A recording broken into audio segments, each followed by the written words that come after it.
Alright, this is the Joy of Chemistry. We are using Chemistry in Context 6th edition. And today I want to cover Chapter 11, which is Nutrition, Food for Thought. We're going to focus on the macronutrients, fats, carbohydrates, and protein required to have a healthy body. So let's start with some definitions. What is malnutrition? It's caused by a diet lacking in the proper mix of nutrients, even though the energy content of the food may be adequate. So malnutrition, if we're eating a lot of candy or junk food, yeah, we can get the calories we need. We have more than enough calories, but we don't have all of the fats, carbohydrates, and protein we need, as well as the minerals and vitamins that we need. There's also undernourishment. Undernourishment, a condition in which a person's daily caloric intake is insufficient to meet metabolic needs. So undernourishment, we are talking about not enough calories. All right, so in Chapter 11, they talk about what elements are in the body. And it's important to know that your body is made up of about 60% water and 20% proteins and carbohydrates and 20% fats, and then we have less than 1% of vitamins and other minerals. And this is on figure 11.2 on page 456. And then you can see that broken down into individual elements in table 11.2. You can see that relative abundance per million body atoms, a million atoms in the body, that hydrogen is the largest at 630,000, oxygen at 255,000. And then carbon. Most people probably think of carbon being the most abundant, but it's at only 94,500. But again, if you remember that the body is 60% water, and what is water? Water is H2O. So for every one molecule of H2O, and we've done Lewis structures for these, we get 2 hydrogens to every 1 oxygen. So again, hydrogen being the dominant element in our bodies. All right, so section 11.2 is about fats and oils. And first of all, definitely know the definitions of lipids. Lipids are a class of compounds that include not only edible fats and oils, but also the diverse materials such as cholesterol and other steroids. Fatty acid molecules are long, nonpolar hydrocarbon chains with generally an even number of carbon atoms, with a carboxylic group at the end of the chain.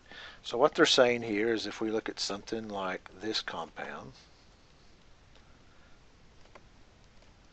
or let's take this off, let's make it all right, this is formic acid. You go, how do you know it's an acid? Well, remember in the previous chapters when we see nonmetals with a OH group or a hydrogen, a terminal hydrogen, we know this to be an acid, and this is called formic acid. All right, we could draw a Lewis structure of this, and it would look something like this.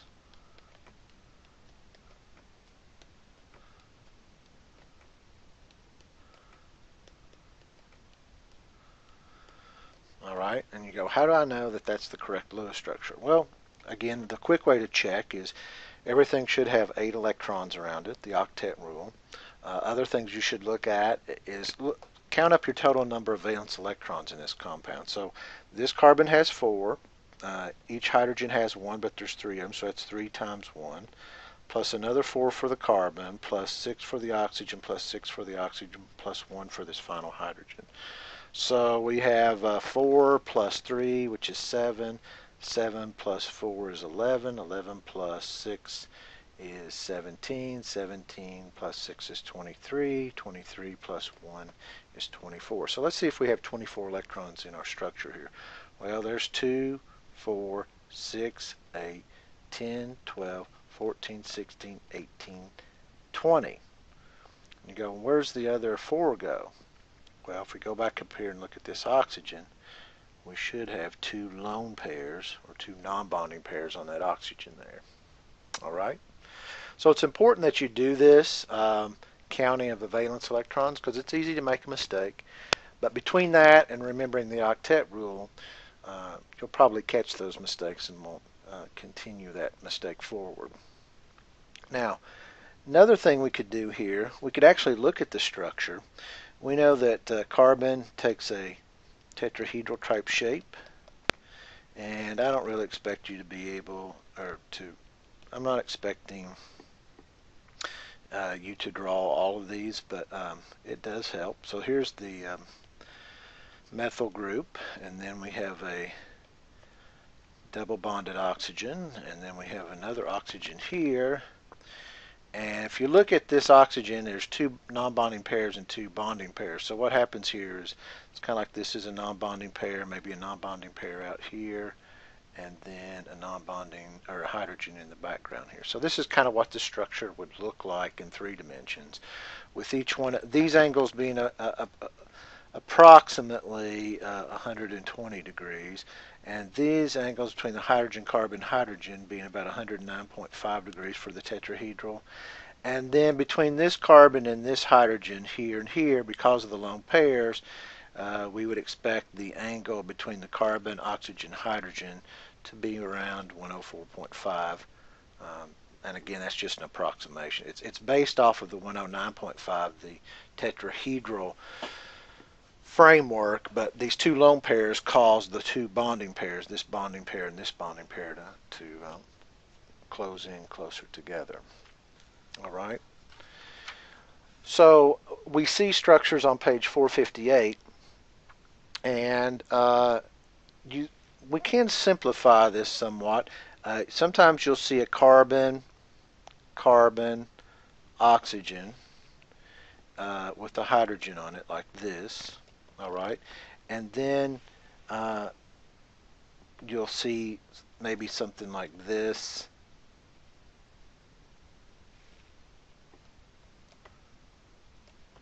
Oops, I messed up there. Okay, so here's a way that we can. All right, so here's one way we can simplify this structure. And what we've done here is for every hydrogen, we have just put a line here. And yes, okay, and then here's the second carbon, and then here's what's coming off the second carbon, and then we always show the OH group because the functional groups, the parts that make this carboxylic acid, is this group right here. So we generally show that. So that's another way we can draw formic acid. Another way we can do it is just draw a line with something like that, and then something like that, and then something like that. Now, you say, what does that do? Well, each one of these places here, there's a carbon, but we don't draw those. And again, we're more interested in these functional groups here, so that's why we write the O, the double bonded oxygen, and the hydroxyl group here. So these are all the same structures. They're just written different ways. You go, why would you write the same structure 3 different ways? Well, this one gives you the most information, but it takes a lot of time and it takes a lot of space. This one, if you have knowledge, you know, well, each one of these lines represents a terminal hydrogen. So that helps. And then eventually you get to, I want the quickest way of drawing it, and I don't need to worry about the hydrogens because really the hydrogens aren't the major player here. It is the hydroxyl group, or the carboxyl group, I should say, this part here that's the major player. This is what makes this a fatty acid. All right. So keeping in line with that, one of the things that we need to be able to identify is an ester. So what is an ester? Well, an ester is one of the components of triglycerides, and just like the carboxyl group is a carbon double bonded to an oxygen and a single bonded to a hydroxyl group, OH group, an ester looks a lot like that. It's a carbon double bonded to an oxygen, but instead of bonded to an OH, there's an oxygen, and then that's bonded to another carbon. So this is a key component. This is something you need to be able to identify. This is an ester. Now, you say, why do I need to know esters? Well, first of all, triglycerides are important. We know that triglycerides can contribute to clogged arteries. The other thing that's neat about esters is that a lot of times, a lot of things that smell are esters, like the scent of spearmint or banana. These are esters. So esters play an important role in our everyday life as far as smell goes. All right. How do we distinguish between fats and oils? Well, what we call fats are long chain hydrocarbons. And again, a hydrocarbon is a substance that consists of carbon. So here's a long chain. Remember, each one of these points here represents a carbon. So let's count it out and see what we have here. We've got 1, 2, 3, 4, 5, 6, 7, 8, 9, 10, 11. So 11 carbons long. That's what we need to know. Generally, the longer those carbons, the more likely it is to be a fat, a solid at room temperature. All right. Oils are liquids at room temperature. So fats, solid at room temperature. Okay. Now, if we look at this substance here, and we assume that, again, each carbon has to have 4 bonds, we know that off of this carbon here, there's got to be 3 more hydrogens coming off to have this carbon have 4 bonds. 1, 2, 3, and there's the 4th bond to this carbon. How many hydrogens have to come off this second carbon? Well, it would be 1, 2. So there's 1, 2 bonds, and then the 2 hydrogens coming off. So each one of these is going to have 2 hydrogens coming off. But again, this is getting cluttered up, so that's a lot of times why we don't see structures written this way. A lot of times we are just satisfied with writing the backbone of the structure, and we assume hydrogens are coming off of here. Now, when nothing but hydrogen is coming off of these carbons, we call this type of fat a saturated fat. Saturated fat. And you hear a lot about saturated fats. They are the ones that generally cause a lot of the clogging of arteries and things like that. They are generally not good for us. Probably where you hear saturated fats a lot are butters, or even more saturated would be shortenings like Crisco. So you hear a lot about do not use shortening, do not use Crisco because of the saturated fats. Now, if we take one of these carbons, maybe this one, maybe that one, and we put a double bond between the carbons, then how many hydrogens have to come off this hydrogen for this carbon in order this carbon to have 4 bonds? Well, it's already got 1 here, 2, 3, so it only has 1 hydrogen coming off of it. Same thing here. This carbon has 1, 2, 3 bonds already. It only has 1 hydrogen coming off of it instead of 2. Same thing over here. There's only 1 hydrogen coming off this carbon and 1 hydrogen coming off that carbon. Again, we don't have to draw those. It's understood that we know carbon wants to form 4 bonds, and if we see these double bonds, then we've lost a hydrogen on each one of those carbons. When that happens, when you have these double bonds, and it's not completely, all carbons are not completely occupied with hydrogen, then we call that an unsaturated fat. Unsaturated fat. All right. So, if there's only one double bond, we call that a monounsaturated fat. If there's only one double bond in the compound, we call it a monounsaturated fat. If there's more than one double bond in the compound like this one, this is called a polyunsaturated fat. Polyunsaturated fat.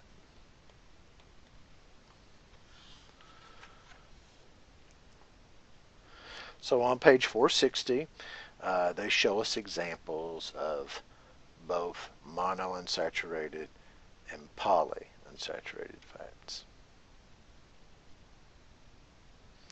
All right, so on page 461,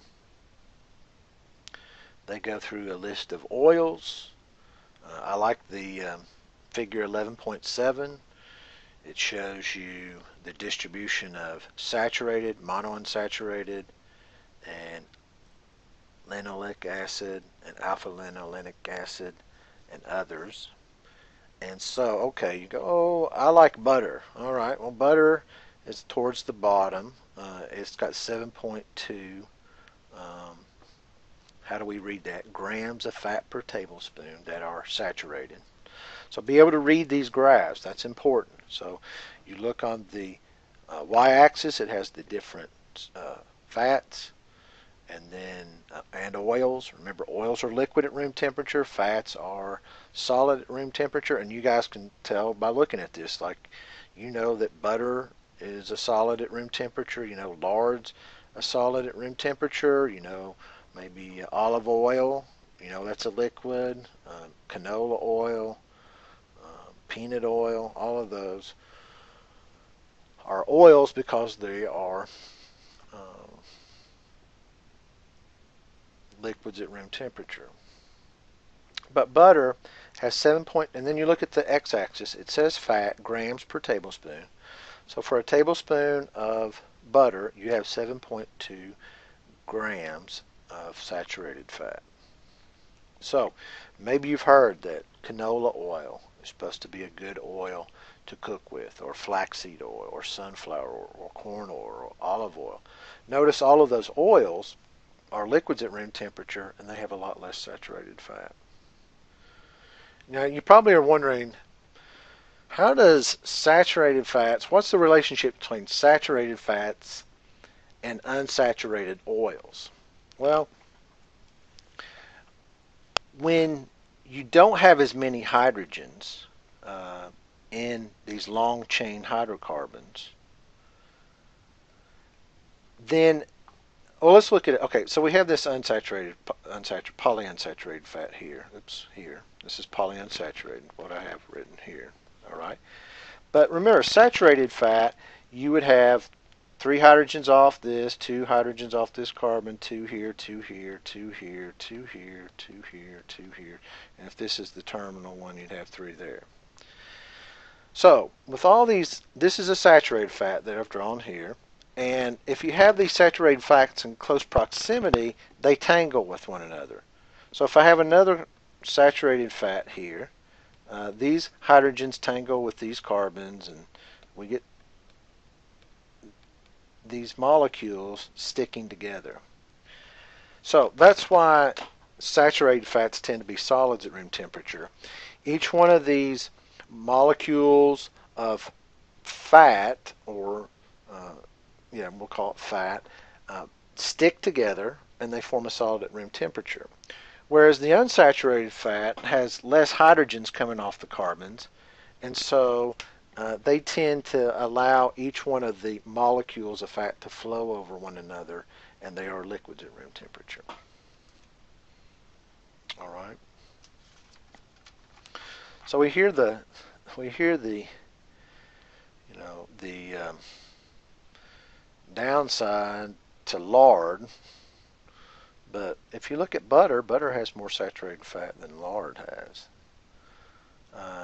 We can see olive oil, though, another very common cooking oil, has a lot less saturated fat. And peanut oil, another one, got more saturated fat, but it can handle a higher temperature before it degrades. Okay, the process of converting an unsaturated oil, let's say that this is an oil, and to a saturated fat is called hydrogenation. So in hydrogenation, we break these double bonds between the carbons, and it opens up and another hydrogen attaches to these carbons here. And once that happens, we get a saturated fat.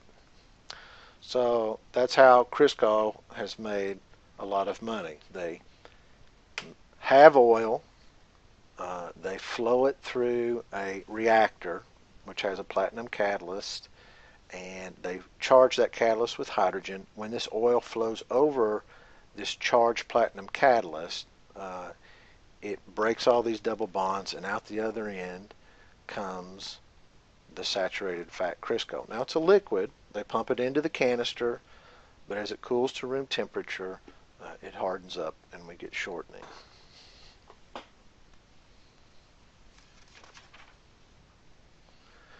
All right.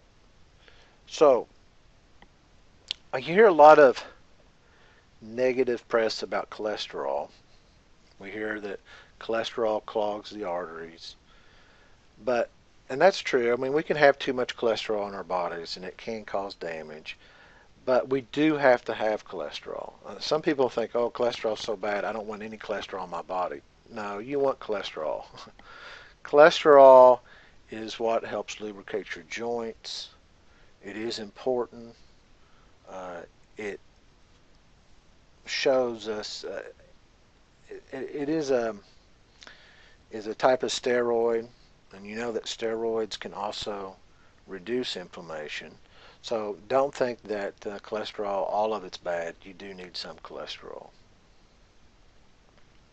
All right, but what you want is the high density lipoproteins.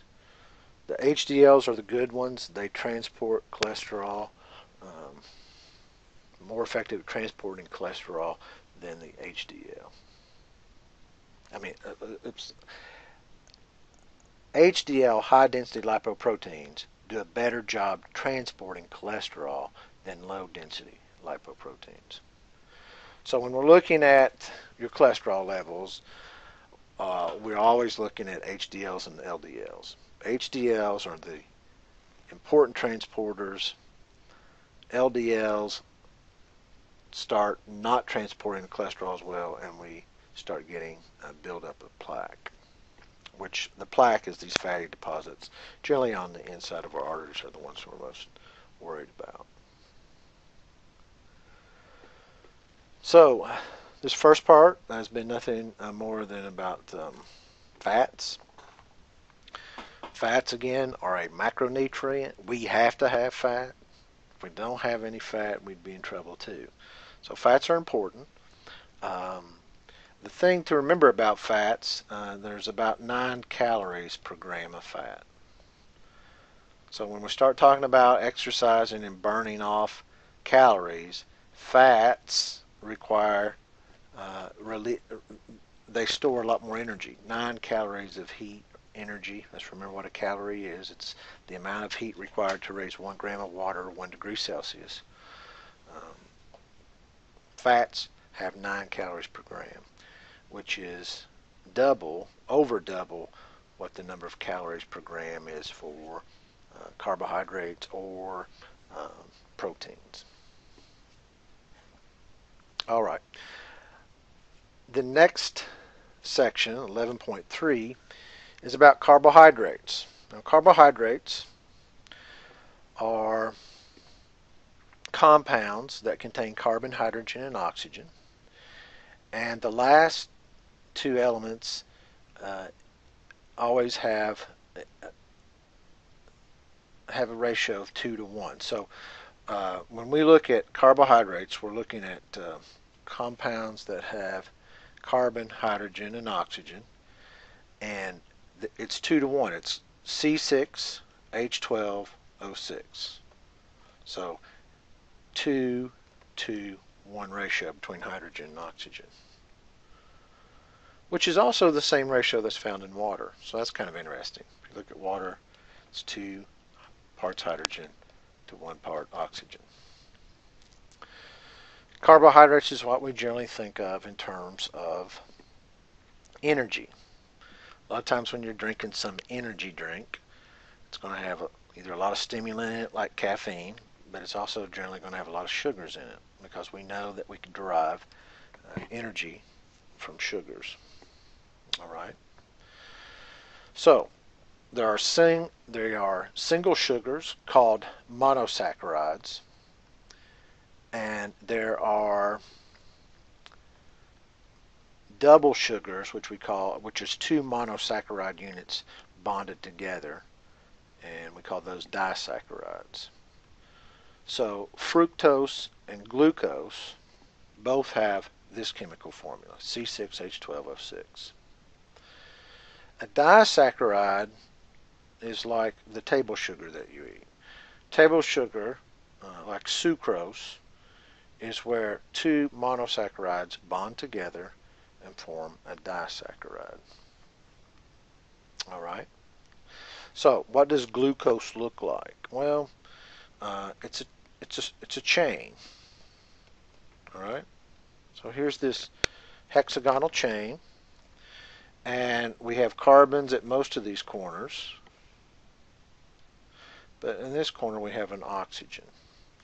And then on this carbon you have a hydrogen and an OH group, and you have a hydrogen and an OH group, and you have an OH group up here and a hydrogen here, and a hydrogen here and an OH group below, and a hydrogen here, and an OH group on the end here. Alright, so what's kind of interesting about this, notice all these OH groups off each carbon. Even this one up here, it's off this carbon. These OH groups is what gives sugar that sweet taste.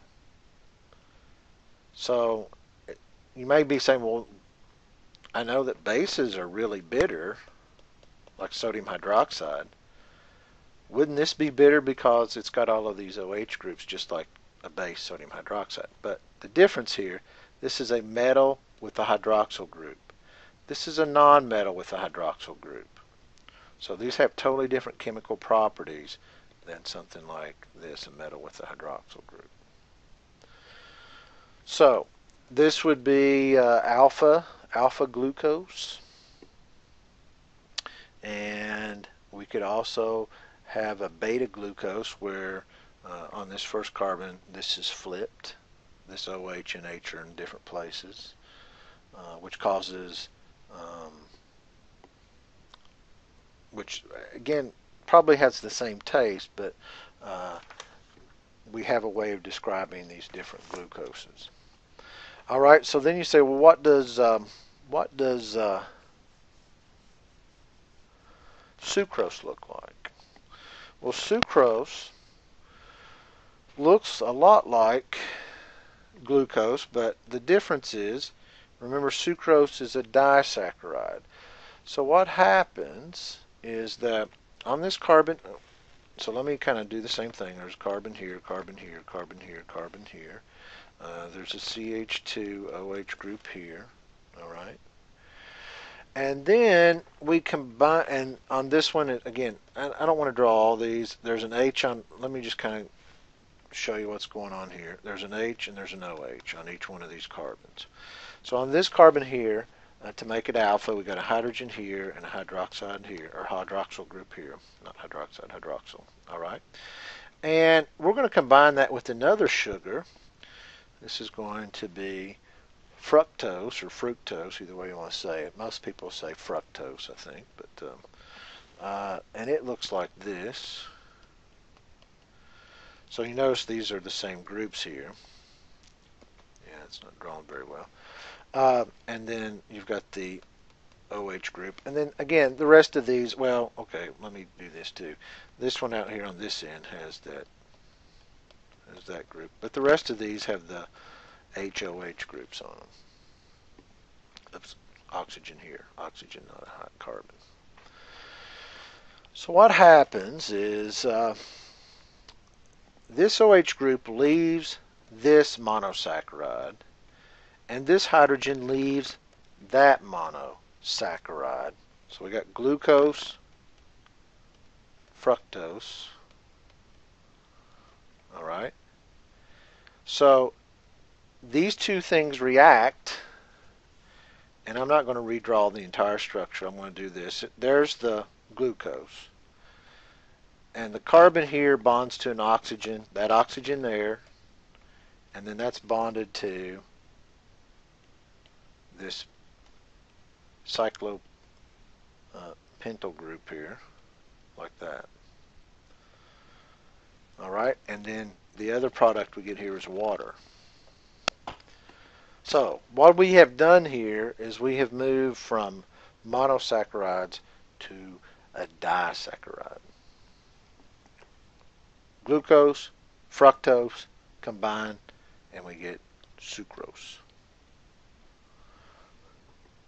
All right. Now, this is called, and it is important to know this, when you see this dip like this is called an alpha linkage. Alpha linkage. All right. Now, if we can keep combining these disaccharides over and over and over until we get a polysaccharide, this no longer is called a sugar. It is called a starch. So in your book on page 466, you'll see this in brackets, and then you'll see a little N down here. That N represents, you can put these disaccharide units, how many, let's say you want to link 10 of those together. If you link 10 of those alpha linkaged disaccharides together, you get a starch. There's potato starch, corn starch. So starches are long polysaccharides. Now starches can break down and become sugars. We talk about that a lot of times when you eat something very starchy, you'll get that let down just like from sugar. But these are complex carbohydrates. Sugar, immediate energy, complex carbohydrates generally break down slower. The other thing that can happen is instead of getting an alpha linkage, you get a beta linkage. And in a beta linkage, instead of seeing that dip with the oxygen, you get a straight chain like that. You get a straight link like that to another monosaccharide. So this is and again, this continues on. And you could put this in brackets, put it in here, and say how many of those are going to be attached together. But this is what's really interesting. When the oxygen is a beta linkage like this, beta linkage.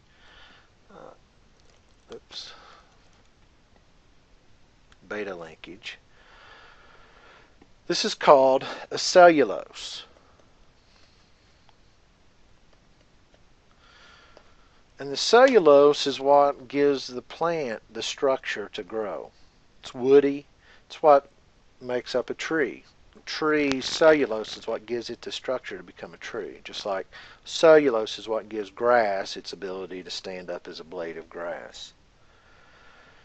The interesting thing I think about cellulose is that we can't break those down. We don't have the enzymes to break down the cellulose. So you look at grass and you go, well, there's no way I can eat grass and live off of it. But I can use a domesticated animal like a cow, and the cow can eat the grass, or a pig can eat the grass. And then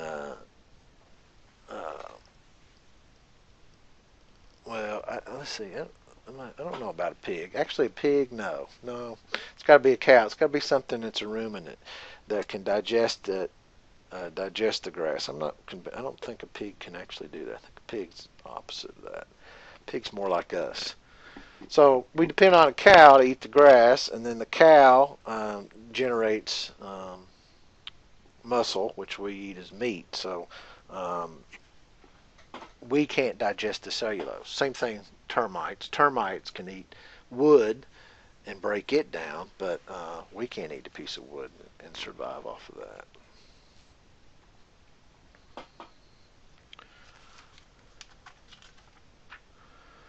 All right.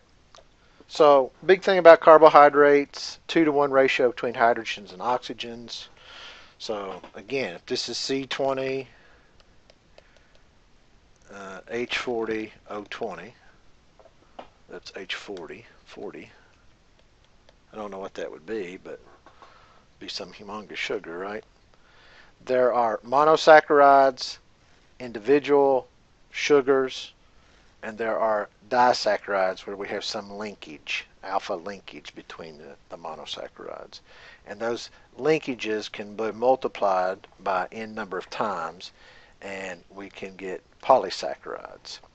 And then out of these, if we have a alpha linkage, large disaccharide alpha linkage, we get a starch. And in fact, that's what this is probably going to be starch, not a sugar. And if we get a beta linkage, like we are showing here, we don't have a starch, we have a cellulose. And remember that we cannot break down cellulose. We have to depend on other animals to break down the cellulose. All right. So the next section is on proteins. Another macronutrient. Now, the thing about proteins are they are polyamides or polypeptides, and they're polymers built around amino acid monomers. And you go, what's an amino acid monomer? Well, we're looking for nitrogen and hydrogen, like so. So we could look at something like glycine. Now, glycine looks like this. And again, we see the carboxyl group. All right.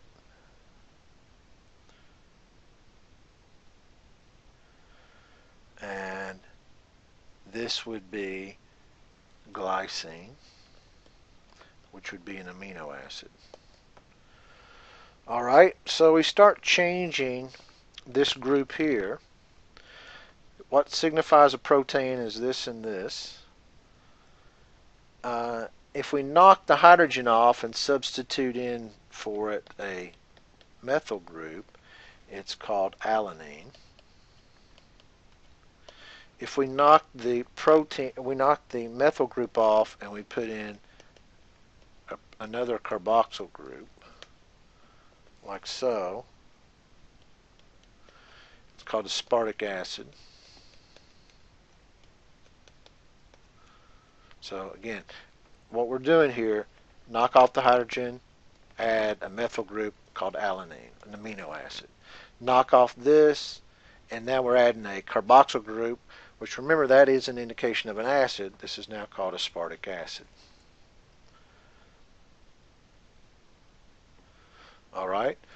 Your book talks about knocking that off and putting a group that looks like this with a benzene ring on it, like so. That's what this is. The circle means it's conjugated. The electrons are conjugated together. It's aromatic. If we put this compound on there, then it becomes phenylalanine. All right. So alanine, knock a hydrogen off here, attach a benzyl group on there, we get phenylalanine. All right. If we bond glycine, let's say we had this, and from this we bond. Alanine, we said, looked like this. We said it would look, let me do that here. Alanine looks like this. Looks a lot like glycine. It's just that the difference is that right here, instead of having a hydrogen, we have a methyl group. All right, so that's alanine. If we take this compound and we knock off the hydrogen here,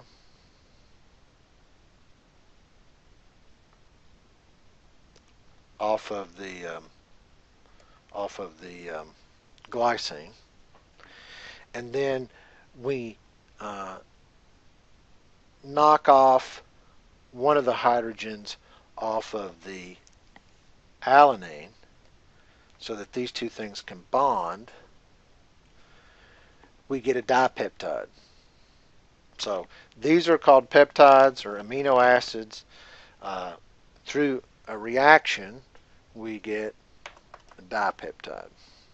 All right, so it's the NH2 end of one amino acid and the carboxyl group of the other amino acid. They can react and they form a dipeptide. And to read this, look at page 469.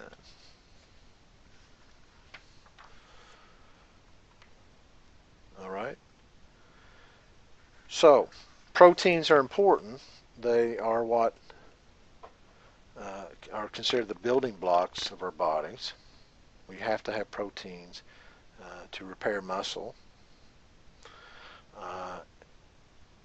The next section is on vitamins and minerals. You do have to have vitamins and minerals in order for your body to function correctly. And we have macro minerals and micro minerals. Macro minerals are essential for life. They're not as abundant though as carbon, oxygen, nitrogen, and hydrogen, which are again, we look at all these carbohydrates, proteins, and fats, notice it really comes down to those four elements. Microminerals are minerals that you generally need on the order of 1 times 10 to the negative 6 grams, such as iodine, fluorine, vanadium, chromium, manganese, all these listed on page 475.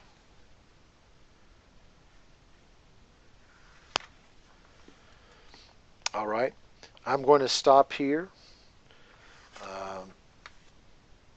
And then if you need more help, let me know and I'll generate another video. But I think we'll stop here. The rest of it's reading about the actual dietary needs that you need and the basal metabolic rate and how to figure out what you need in order to survive. All right. Thank you. Bye.